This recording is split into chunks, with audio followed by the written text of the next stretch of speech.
Hi students, I am actually taking up the 17th class of electrochemistry, the last class where I am explaining you batteries. This is the last part of it, purely theoretical. So all of you please concentrate. This does not require much skill. This only requires a constant reading. What are cells? Cell actually can be primary or secondary. What is the difference between a battery and a cell? The difference between battery and a cell is a bunch of cells make a battery. Then the question is, what is the difference between a primary cell and a secondary cell? Primary cell is that particular cell where prior charging is not required. You need not charge, you can directly buy it and use it. Primary cell does not require any prior charging. Primary cell does not require any prior charging. You can actually use it as and when you buy it. That is the advantage. Disadvantage: once a primary cell is discharged, it cannot be recharged. Use and throw. Do you have an idea? All the dry cells that we are using. What are dry cells? The cells that we are using in torches, the cells that we use in transistors, the cells that we use in clocks are all examples of dry cells. This dry cell is an example of primary cell. Two important primary cells are being discussed in our chapter. One is a dry cell. The older version of it is called Leclanché cell. Now we are calling it as a dry cell. Dry cell or Leclanché cell is the first one. Second one is a mercury cell. Dry cell or Leclanché cell, you will have a zinc vessel.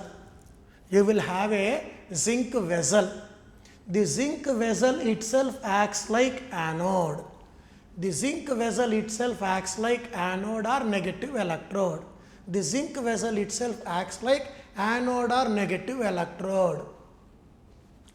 Into this zinc electrode, into the middle of it, a graphite electrode is actually immersed. Graphite rod surrounded by MnO2. Zinc container as anode, graphite rod surrounded by MnO2 acts like cathode. Zinc anode, copper, graphite cathode. Zinc anode, graphite cathode. Zinc is the negative electrode, graphite is the positive electrode. Graphite is surrounded by MnO2. MnO2 sometimes is called as a cathodic depolarizer. What is the meaning of cathodic depolarizer? Means some oxidizing agents which will surround cathode will always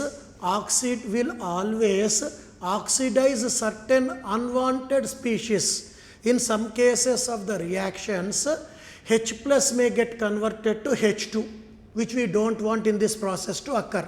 Our MnO2, the cathodic depolarizer, will oxidize H2 back to H plus ion. So the purpose of MnO2 is that. Zinc is the anode, graphite rod is the cathode. Zinc container, graphite rod surrounded by MnO2. Between the graphite electrode and the zinc vessel, lot of space is there. That entire space is actually filled with a paste of zinc chloride, ammonium chloride. The space between the two electrodes is filled with zinc chloride and ammonium chloride. Zinc container anode, negative electrode. Graphite rod surrounded by MnO2, cathode, positive electrode. MnO2, cathodic depolarizer. The reaction now occurs between when connections, as and when the connections are made. Reactions occur. Reactions are a little complicated. We wrote the reaction for simplicity's sake. At anode, what is the reaction occurring? Zinc undergoing oxidation to Zn+2. These electrons lost at anode go to cathode. Cathode is surrounded by ammonium chloride in presence of zinc chloride. Ammonium chloride, zinc chloride paste at cathode, and also it has MnO2 surrounding it. MnO2 and ammonium ion will actually react with each other. In this particular case, you can see MnO2 is the one which is undergoing reduction. MnO2 from +4 state is getting converted to MnOOH, anode, Zn to Zn+2, 0 to +2, 0 to +2, cathode, +4 to +3, MnO2 gives MnOOH. Electrons lost 2, electrons gained also should be 2, multiply with 2.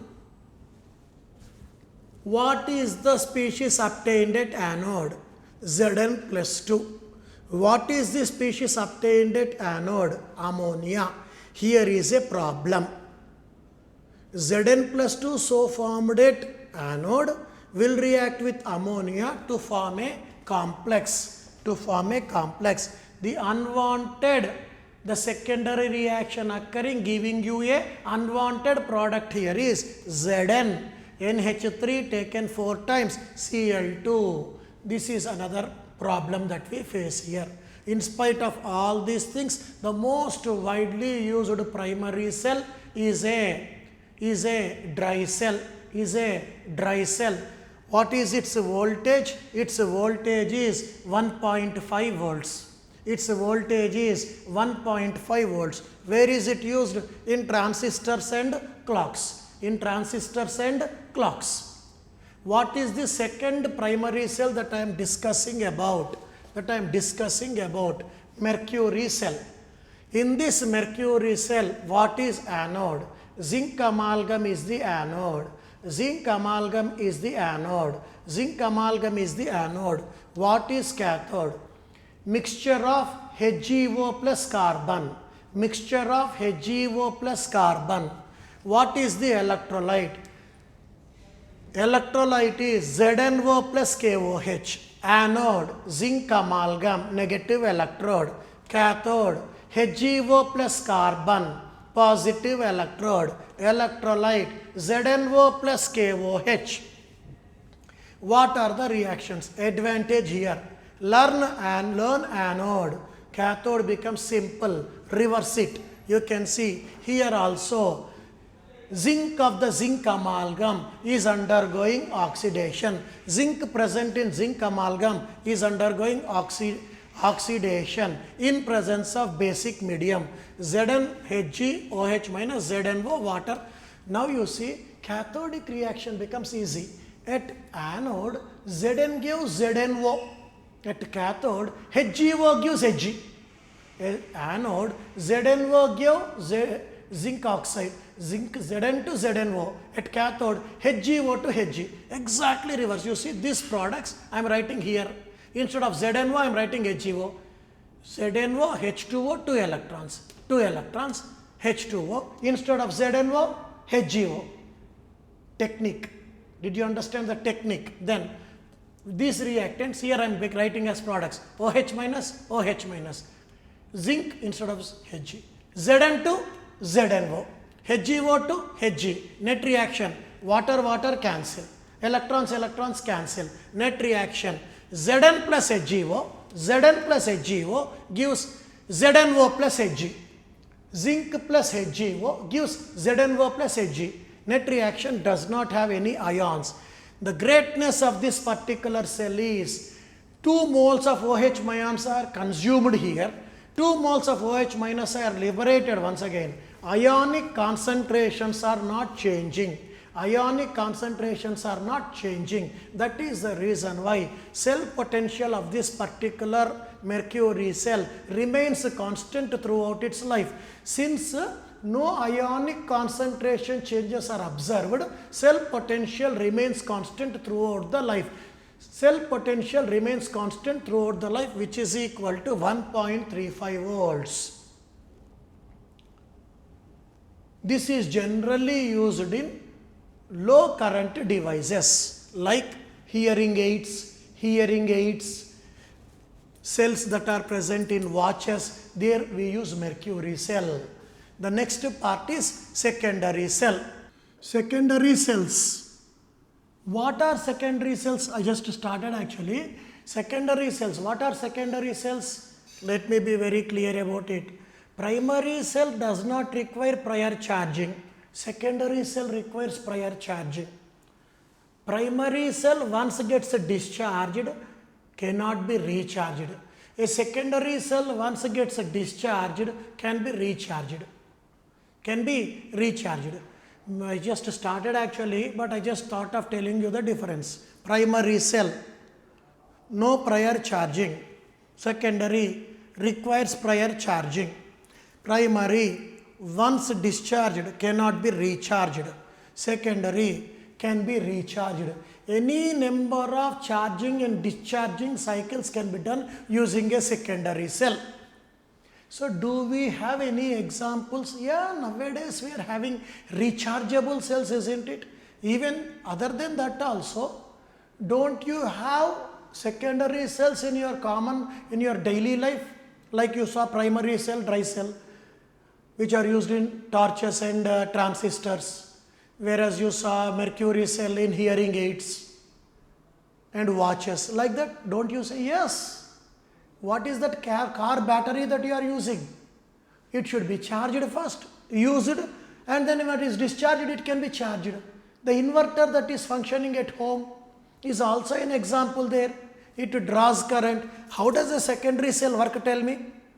Let us take an example of inverter. That particular cell first draws current from external source, acts like an electrolytic cell. Then when the power cut is there, immediately whatever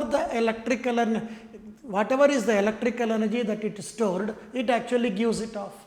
So thus when there is a power on, it will take electrical energy from external source. Once the power cut is there, immediately it acts like a source. So while charging, it acts like an electrolytic cell.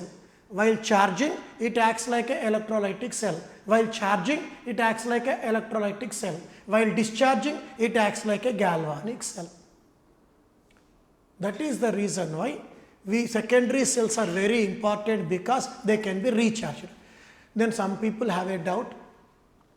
The amount of current taken by it and the amount of current given by it, are they proportionate? Imperfections are always there. Every battery has its own limited amount of current to be taken. That is the reason why how much time your inverter works depends on the battery power that you are using. Since it is actually charged from 10 days, it will not give you 10 days of power, because the battery that we used has a limited power in it. Therefore, it all depends. Thus, always a secondary cell, the point to be remembered is, in secondary cells, the point to be remembered is, they get charged. When they get charged, they act like electrolytic cells. When they get discharged, they act like galvanic cell. One very popular example of secondary cell is lead storage battery, lead accumulator.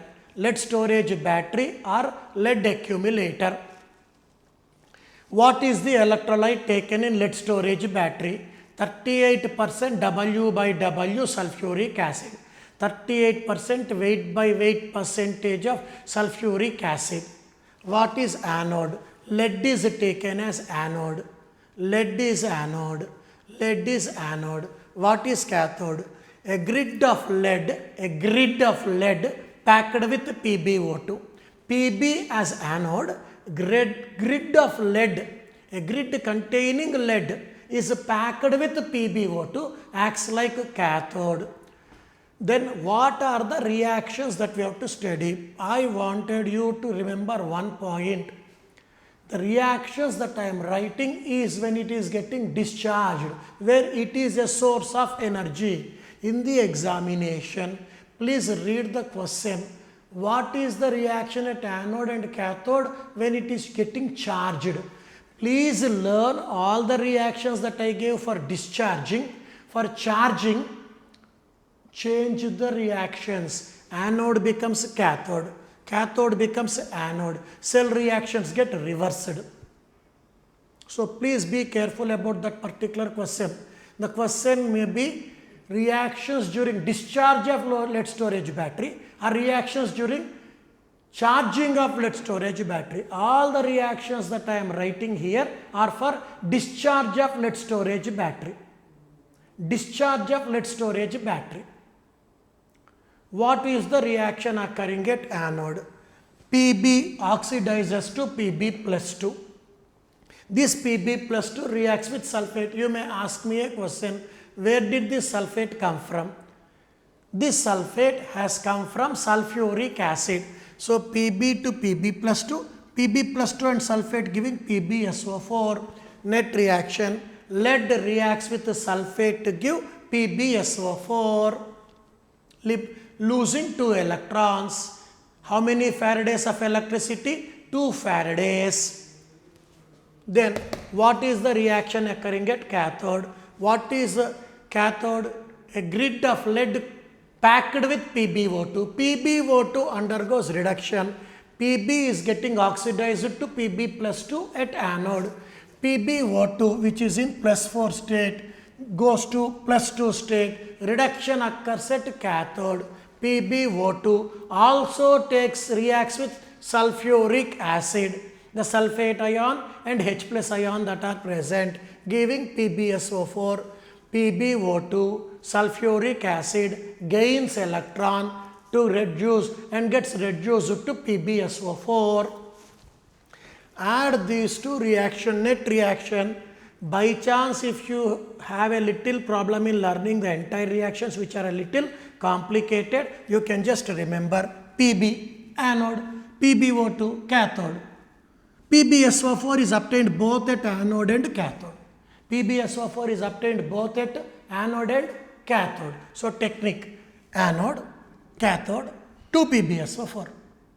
Then what is about this, sir? During lead storage battery, sulfuric acid gets consumed. Sulfuric acid gets consumed. Sulfuric acid gets consumed. Meaning of it what? As the lead storage battery is getting discharged, sulfuric acid's concentration decreases. Sulfuric acid's specific gravity decreases. Sulfuric acid's specific gravity decreases. Concentration decreases. Therefore, the voltage of the cell starts falling. That is the reason why time to time a lead storage battery must be recharged. What is the reaction? Once again, for 2 Faradays of electricity, 2 electrons lost, 2 electrons gained, 2 Faradays of electricity, Pb undergoes oxidation to PbSO4, PbO2 undergoes reduction to give PbSO4. Sulfuric acid is consumed. Hint, for every, whatever is the decrease in sulfuric acid is nothing but increase in water. Number of moles of sulfuric acid lost is equal to number of moles of water formed. Number of moles of sulfuric acid lost, consumed, is equal to number of moles of water formed. For 2 Faradays of electricity, 2 moles of sulfuric acid will be consumed and 2 moles of water will be forming. So what are the conclusions? During the discharge of lead storage battery, what are the conclusions that you can draw? Number 1, lead PbSO4 is formed both at anode and cathode. Lead sulfate is formed both at anode and cathode, number 1 point. During discharge of lead storage battery, what happens to concentration of sulfuric acid? Sulfuric acid gets consumed. Since sulfuric acid is getting consumed, its concentration and specific gravity goes on decreasing. For every 2 Faradays of electricity produced by lead storage battery, 2 moles of sulfuric acid will get consumed. In place of that, you get 2 moles of water. This net reaction is to be remembered by you better. Then, what are the tricky questions? Questions can be, what is the equivalent weight of sulfuric acid? What is the equivalent weight of sulfuric acid in this particular reaction? Equivalent weight of sulfuric acid here is 98 by 1. Why 98 by 1? For 2 Faradays, 2 moles of sulfuric acid are being considered. According to Faraday's law, whatever is the amount deposited, liberated or decomposed when 1 Faraday of electricity is utilized or produced is nothing but called equivalent weight. So, 2 moles 2 Faradays, 1 Faraday 1 mole. So, here equivalent weight of sulfuric acid is not 98 by 2, it is 98 by 1. Here in these reactions, molarity of sulfuric acid is nothing but equal to normality of sulfuric acid. The last point that I wanted to tell about this particular cell is, question must be read properly. How much of lead sulfate is formed during discharge? Means PbSO4 here, Pb. In the one of the examinations they gave lead sulfate formed by so many Faradays at anode they asked. Therefore, only for 2 Faradays only 1 mole. Agree? Understood? Very good. Now, a lesser important, and not only me, books are also telling that nickel cadmium cell is of no use because it is generally a costly one. It may be more efficient than lead storage battery, but it is not actually free of cost, or its cost is actually higher than expected, and therefore it is not in our it is not popularly used. Therefore, not much to discuss actually about it. Simple net reaction. Cadmium at anode undergoes oxidation to give CDO, cadmium oxide. Cadmium at anode oxidizes to CDO. At cathode, NiOH taken thrice reduces to NiOH taken twice. At anode, 0 to +2, CD to CDO. At cathode, +3 to +2. Nickel cadmium battery is always a costly affair. That is the reason why it is not of greater use. Then the question is, what is the last one that I wanted to talk about? Fuel cells. What are fuel cells? What is the importance? Fuel cells are those in which fuel undergoes reduction at carbon electrodes are used. Let us say the fuel that I am using is hydrogen. The oxidizing agent that I am using is oxygen. And the electrodes that are used are carbon electrodes. They are incorporated with platinum or palladium. Perforated carbon electrodes are used, incorporated with platinum and palladium, so that their catalytic activity can make hydrogen and oxygen to get adsorbed properly. Under these conditions, hydrogen is the fuel. Fuel undergoes oxidation.